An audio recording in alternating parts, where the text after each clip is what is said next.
Here we go. Here we go. Turn 7, little contact, if any. Van Gisbergen's trying to squeeze. There was definite contact there. You know how much these guys want the win. Larson's super aggressive right here. Yep, he's not taking this contact lightly. Oh my I don't think he goodness. liked the late move into the hairpin. Shane Van Gisbergen just won again, but what happened during that race left everyone talking. While battling Kyle Larson, fans noticed something different.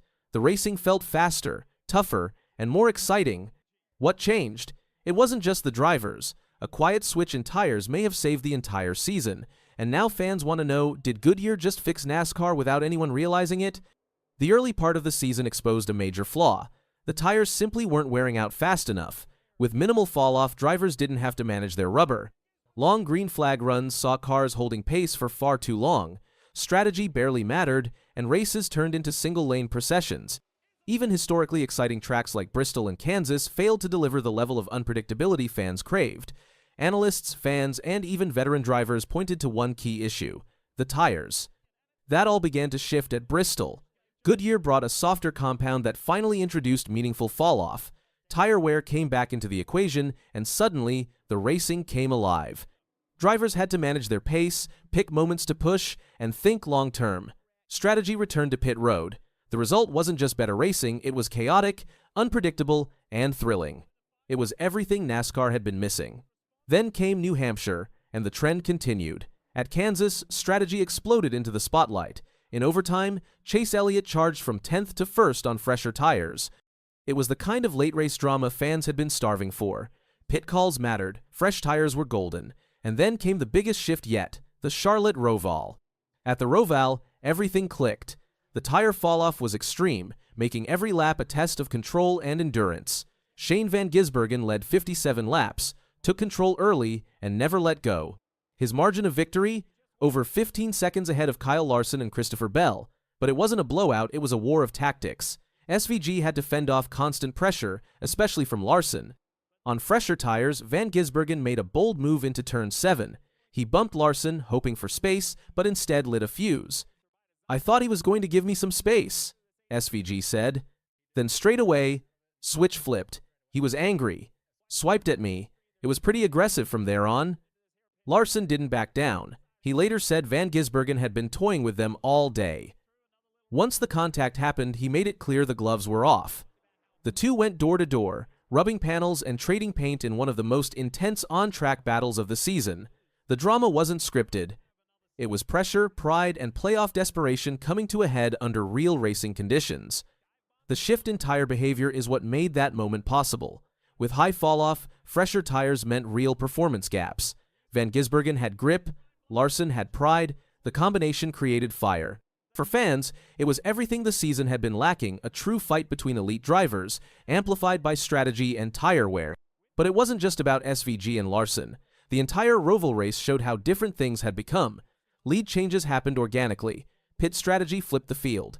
Crew chiefs had to gamble. Drivers had to conserve or risk everything. It was no longer just about raw speed. Now, it was about who could balance aggression with control. Ross Chastain's downfall was a cautionary tale. With his playoff life on the line, he made a series of critical errors. He missed the pit exit turn, then got hit with a speeding penalty. Even with fresher tires, he couldn't climb back through the field. The new tire environment magnified every mistake. What might have been a recoverable slip in the old format became fatal under high fall-off conditions. Shane Van Gisbergen's dominance isn't just about speed, it's about adapting. He's now won 5 races this season, all on road courses. But what's more impressive is how he reads the track, the tires, and the moment. While other drivers struggle to adjust, SVG thrives. He doesn't just drive fast, he manages wear, controls pace, and times his moves with precision. That's what separates him in this new era. So how much credit goes to Goodyear? Are they adjusting their compounds deliberately to fix the product, or is this just a happy accident? According to insiders, the company has been working closely with NASCAR and teams to analyze performance, fall-off, and safety.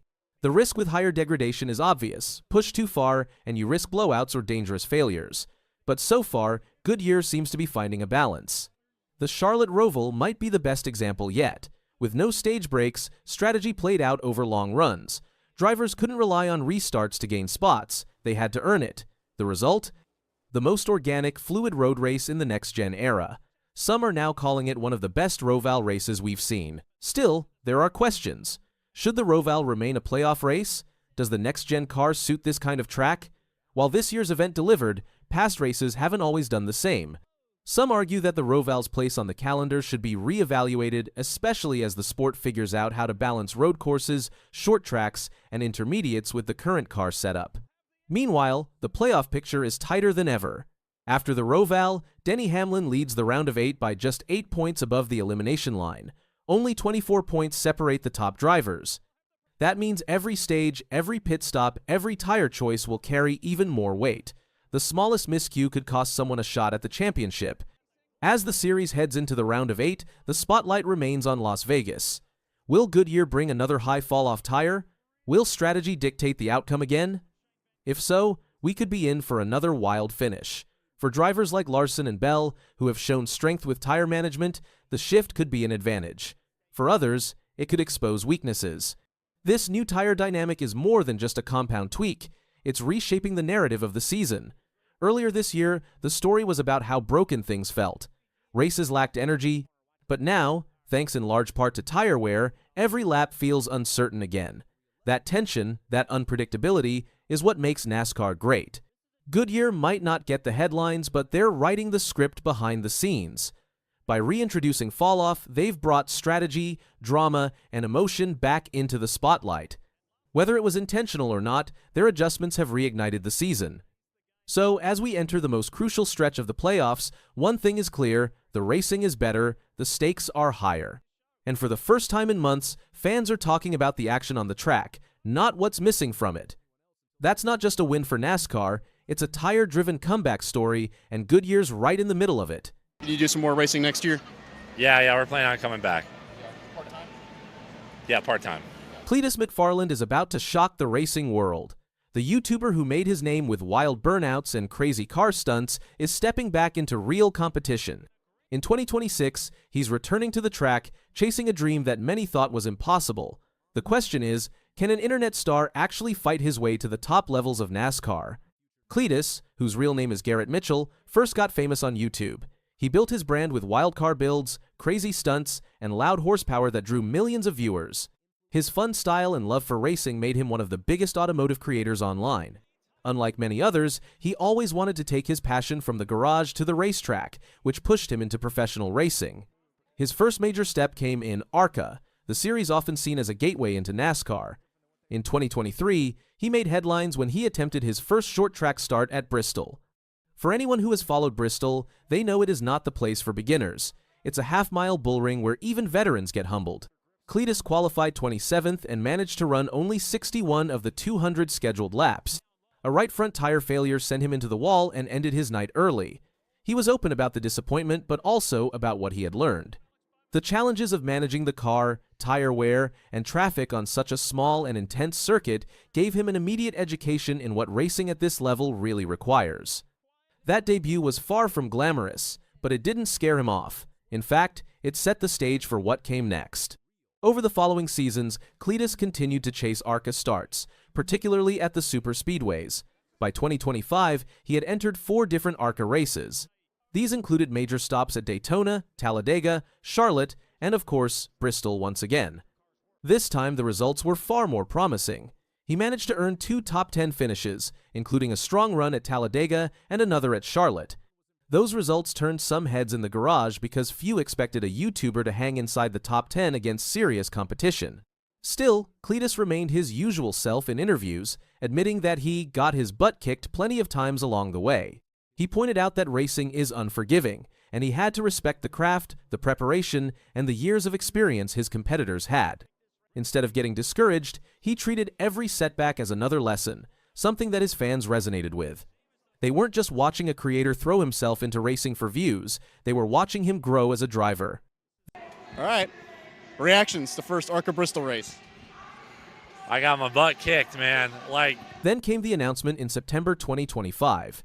Standing on pit road at Bristol, the very same track where he made his rough debut, Cletus confirmed that he will return in 2026 for a part-time ARCA schedule. This wasn't a vague tease. His team owner at Retta Jones Racing explained that they're lining up somewhere between 8 to 10 ARCA races for the season, along with additional super late model starts. That's a significant commitment and shows this isn't just about dabbling anymore, it's about building consistency and proving he can belong in the racing world. The plan for 2026 is important for 2 reasons. First, it gives Cletus the chance to log more laps, more experience, and more time with his crew. In motorsports, repetition and familiarity are everything. Second, it positions him for his bigger long-term goal, which he has not been shy about. He has said he wants to compete in the Daytona 500, possibly by 2027 or 2028. That's one of the most ambitious jumps imaginable, but he is setting the groundwork to at least make it a possibility. Source. Of course, that dream comes with plenty of speculation and rumors. Earlier this year, chatter began spreading that Cletus might be involved in NASCAR's Truck Series, with whispers about possible manufacturer backing, particularly from Ram. The rumor mill spun fast, with some people even suggesting a path that would take him directly into NASCAR's National Series. However, Ram's CEO was quick to deny any involvement, putting a stop to that storyline. For now, the focus remains on ARCA, but the fact that these kinds of rumors even exist shows how much excitement Cletus has generated. The road ahead won't be simple. Racing costs a lot, and even with fans and sponsors, it's tough to fund. On top of that, some people doubt him. Supporters cheer him on, but critics say he doesn't belong or is taking a spot from another driver. That mix of doubt and support is what makes his story so compelling. Despite the doubts, there's no denying the cultural impact. Cletus brings an entirely new audience to the track. His millions of subscribers follow him because of his entertaining content, and many of them had never watched a NASCAR race before. By stepping into ARCA and potentially beyond, he bridges the gap between digital entertainment and traditional motorsports. NASCAR has been trying to capture younger audiences for years, and a personality like Cletus does exactly that.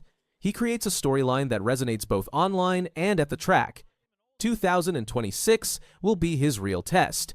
He has around 10 ARCA starts lined up, facing super speedways, intermediates, and short tracks. Each track type will push a different skill, and he needs to show he can handle them all. His late model runs will also sharpen him on smaller circuits. Every lap will matter, with fans, sponsors, and teams all watching to see if he's a racer or just a YouTuber. At the same time, he'll still need to juggle his growing brand with life at the track. It's a tough balance. On one side, Cletus runs a huge business with videos, events, and merch. On the other, he's chasing one of the hardest dreams in racing. But he's always proven people wrong. From burnout videos to building one of the biggest car brands online, he now wants to do the same in motorsports. 2026 feels different. He's not just trying to survive like in 2023, or testing the waters like in 2025. This time, he has real backing, a set plan, and enough races to prove himself. Now, he'll either silence the doubters or confirm what they've said all along.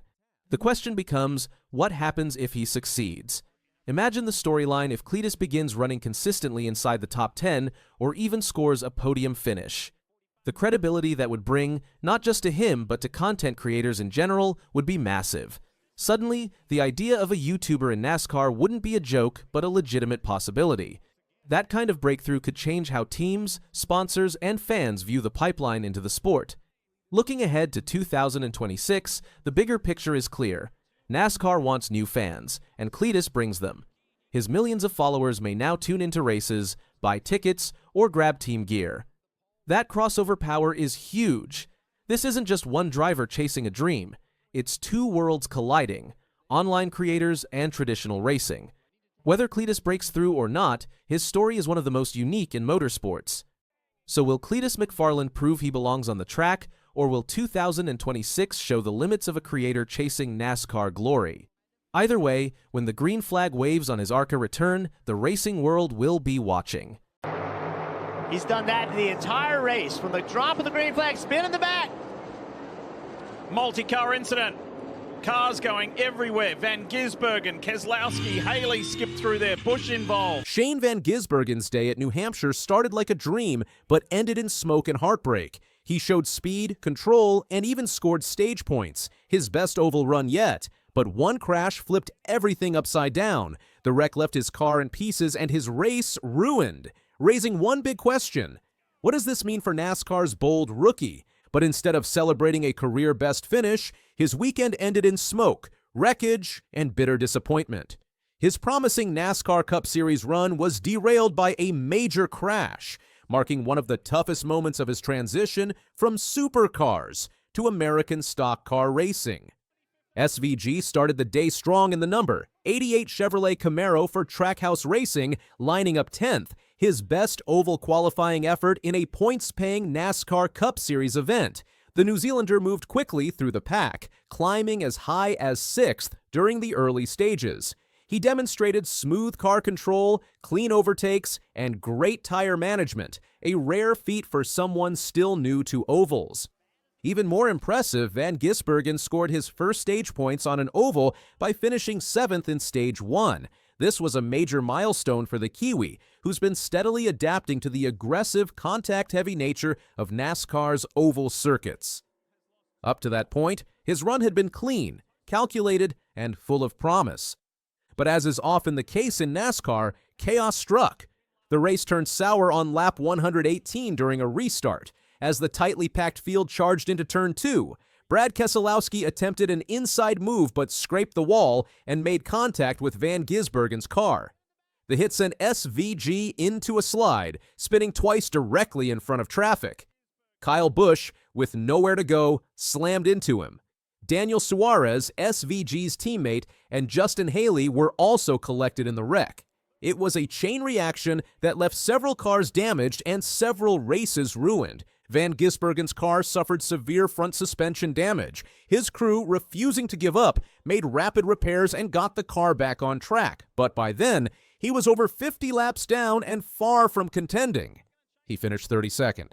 The outcome was a heartbreaking blow for both SVG and Trackhouse Racing, who had shown such strong pace earlier in the event. SVG spoke to reporters post-race, clearly disappointed. It was frustrating because the car was really strong, and we were running well. I felt good on the long runs, and it could have been a solid result for us. Earlier in the race, SVG had a minor incident with Josh Berry on lap 82, tapping the number, 21 car, and spinning him out. That moment added to the tension around SVG's aggressive style, but didn't detract from his overall speed and potential. Keselowski's failed inside move wasn't deliberate, but was risky. His slight misjudgment triggered a high-speed mess that affected not just Van Gisbergen, but other key drivers. Kyle Busch, who was gaining momentum in the race, had his day ruined. Daniel Suarez, looking for a solid finish to gain playoff points, was taken out through no fault of his own. SVG's crash is another chapter in what has been a whirlwind rookie season for him in NASCAR. He stunned the motorsports world by winning on his Cup Series debut at the Chicago Street Race in 2023. Since then, his full-time NASCAR journey has been under a microscope. Each race has brought new learning curves, and despite the crash, his speed at New Hampshire showed how quickly he's improving. Yeah, I'm happy but frustrated, proud, privileged to be here, but also pissed at myself. The last few weeks I just haven't been good enough. I've been really doing well, getting better at ovals, and I just haven't performed the last couple of weeks. Trackhouse Racing, the team SVG races for, has been instrumental in helping international talent like SVG find footing in American stock car racing. Team owner Justin Marks has emphasized long-term development and is known for taking risks on unique talents. SVG's inclusion in the team is a testament to that vision. Meanwhile, the race itself concluded with Ryan Blaney securing a hard-fought victory. Blaney held off a late charge from Josh Berry to lock in his spot in the NASCAR Cup Series playoffs round of 8. It was Blaney's first win in several weeks, and it came at a critical time. He praised Berry post-race. Probably the hardest 20 laps I've driven. He got super free. I appreciate him racing clean and not putting the bumper to me. Blaney's victory shifted attention away from the wreckage behind him, but not for long. Fans and analysts immediately zeroed in on the lap 118 crash that changed the outcome for several contenders. Discussion swirled online, with many pointing out how difficult it is for new drivers, especially international ones like SVG, to survive the unpredictability of NASCAR restarts. This kind of wreck is part of the learning curve. NASCAR's ovals are intense, especially tracks like New Hampshire that feature flat turns and tight racing. Drivers are inches apart at high speeds, and one small miscalculation can take out half the field. Brad Keselowski admitted post-race that the wreck was unfortunate, but didn't go into much detail. Suarez expressed his frustration too, noting how painful it is to be caught up in someone else's mistake. SVG's return to the race, even after being multiple laps down, speaks volumes about his attitude. His crew's efforts ensured he crossed the finish line, which still matters in the context of learning and data collection. Every lap completed helps SVG improve for the next outing.